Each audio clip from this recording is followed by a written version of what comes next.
An Indiana lawmaker is proposing a constitutional amendment that would give a judge more power to deny bail to someone charged with a crime. News 8's Adam Pinsker tells us why critics say this proposal is equivalent to jailing someone for a crime they may not have committed. Currently, under Indiana's Constitution, bail can be denied for only 2 charges, treason and murder. Under this proposed change, a judge can deny defendant bail if that judge feels the defendant poses a substantial risk to the public. Pledging to make good on a promise of addressing crime in Indiana, Senate Republicans introduced SJR 1, a constitutional amendment that would allow judges to deny bail to a defendant they deem a threat to the public. There's an existing language in that current section of our Constitution which we incorporate into the amendment, which requires the proof be clear or the presumption strong, and that's the standard used today. Critics say the bill gives judges leeway to imprison someone even before they are convicted of a crime.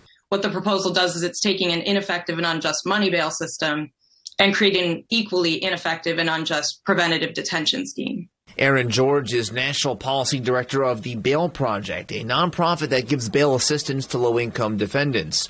Lawmakers passed a bill last year that limits organizations like the Bail Project from operating in Indianapolis after some of the people that helped bail out of jail committed crimes. George says her group is being scapegoated and the real problem lies within the court system. We need to put into place changes that reform pretrial decision-making. We need to put in due process protections and procedural safeguards, whether that's in a pretrial system that still includes some degree of money bail or not. Bill sponsor Senator Eric Cook says if a defendant doesn't like a judge's decision on their bail, they have a right to appeal it. Well, I have a great deal of faith in Indiana's trial court judges. They are from the community that the defendant is from and whose citizens are being protected. State Senator Greg Taylor voted against the measure. He says enshrining this law in the Constitution means it will be difficult to change it and will adversely affect people of color. If a person could predict the future on whether or not a person is going to commit a heinous crime when they're out on bail,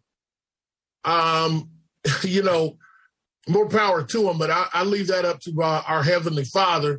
If this bill becomes law, it has quite a few hurdles it must overcome, including passing the House this session.